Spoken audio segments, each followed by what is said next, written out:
this problem, we're asked what percentage of power loss would result from a transmission line loss of 1 dB. What are we looking for? Percentage of power loss. What are we given? A loss of 1 dB. In this problem, what we're looking for is power out divided by power in, the ratio of those two numbers. So we need to get that log function on one side of the equation and everything else on the other. So we'll begin by dividing both sides by 10. That will give us dB over 10 equals the log of power out over power in. To get that ratio, since we took the log to get dB, we'll take the anti-log to get it back. So power out over power in will be the anti-log of dB divided by 10. By the way you calculate the log or the anti-log is to type the number into your calculator and then push either the log or the anti-log button on the calculator. Since we have a loss of 1 dB, that will be a minus 1 divided by 10. And then we'll be taking the anti-log of that number to get our ratio of power. Now, minus 1 divided by 10 will be minus 0.1. The anti-log of minus 0.1 is 0.794. So 79.4% of the power is going to reach the antenna. That means the percentage of power loss will be 100 minus 79.4%, which is 20.6%. The answer to this question is C, 20.5%. What would be the RMS voltage across a 50 ohm dummy load dissipating 1200 watts? What are we looking for? RMS voltage. What are we given? 50 ohms of resistance and 1200 watts of power. The formula that we need is power equals V squared over R. But what we need is voltage, not power. So, first we'll multiply both sides of the equation by R. That will give us V squared equals power times resistance. But we want voltage, not voltage squared. So we'll take the square root of both sides of the equation, and that will give us RMS voltage V is equal to the square root of power times resistance. Now power equals 1200 and resistance equals 50. So we'll be taking the square root of 1200 times 50. 1200 times 50 equals 60,000.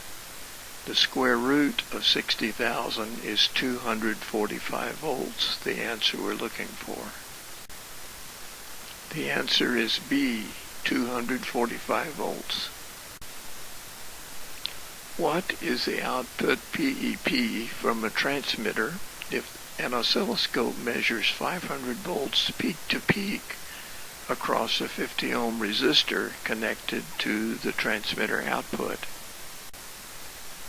Well, we know that power equals V squared over R. The voltage that we want is the voltage RMS, but we were given voltage peak to peak.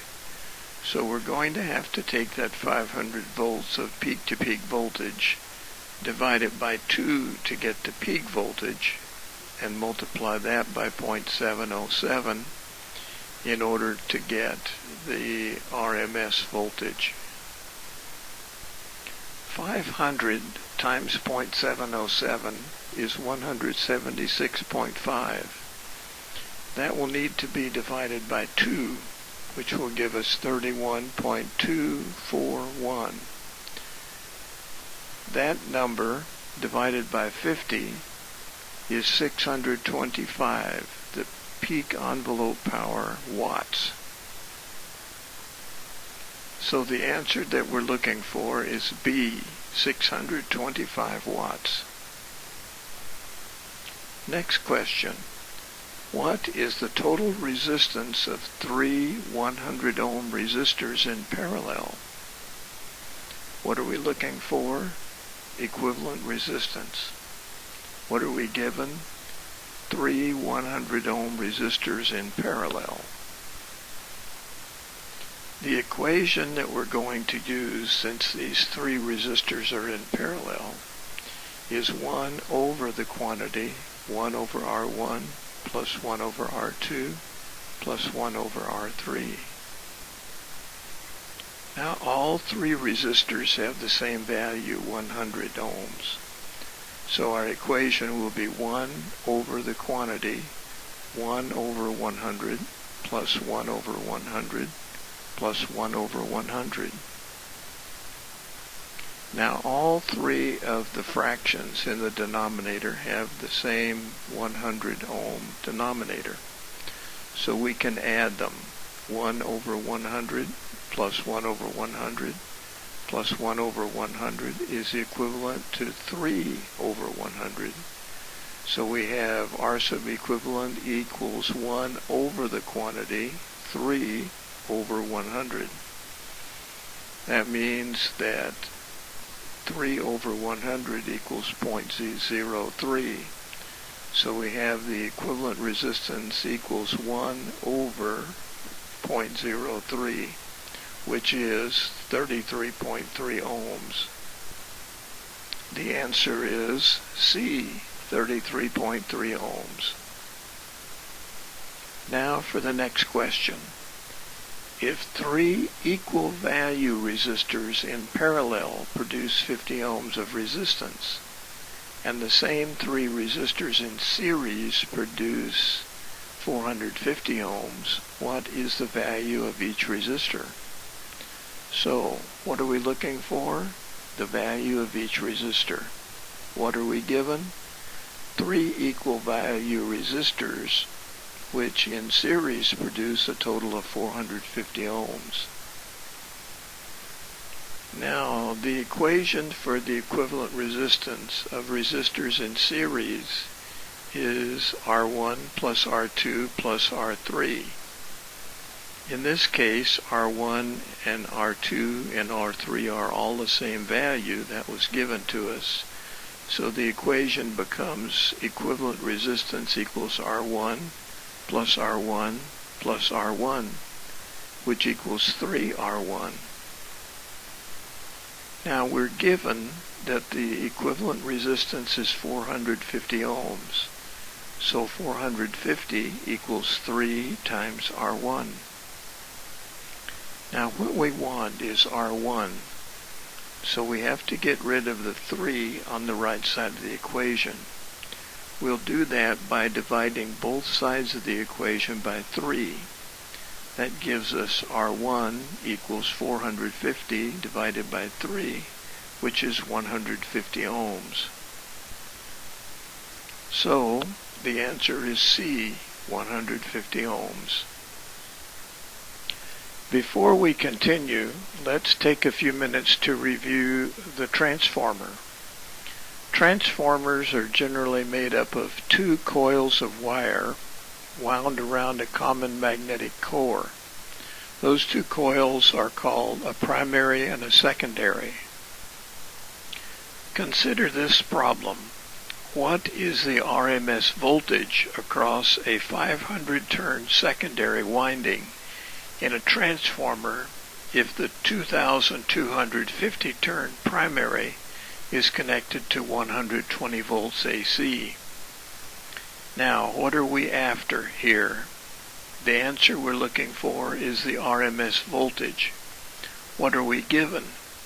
We're given the number of turns on the secondary, the number of turns on the primary, and the primary voltage 120 volts AC. Let's suppose that we have 100 turns of wire on the primary and 200 on the secondary. That's a ratio of 2 to 1. The same ratio applies between the primary voltage and the secondary voltage. If we apply 50 volts to the primary, we're going to get 100 volts out of the secondary, the same ratio. If we have the ratio of N sub S to N sub P equals E sub S over E sub P, we need to solve that formula, in this case for the secondary voltage E sub S. And we'll do that by multiplying both sides of the equation by the primary voltage E sub P. That gives us the equation E sub S equals N sub S times E sub P divided by N sub P. So now we substitute the values that we were given into this equation. The number of turns on the secondary, N sub S, is 500. The primary voltage is 120. The number of turns on the primary is 2,250. So we'll multiply 500 by 120 and divide by 2,250. That gives us an answer of 26.7 volts on the secondary. In other words, we have a step-down transformer. We started with a larger voltage. We ended up with a smaller one because of the ratio of the number of turns between the primary and the secondary. The answer then is C, 26.7 volts.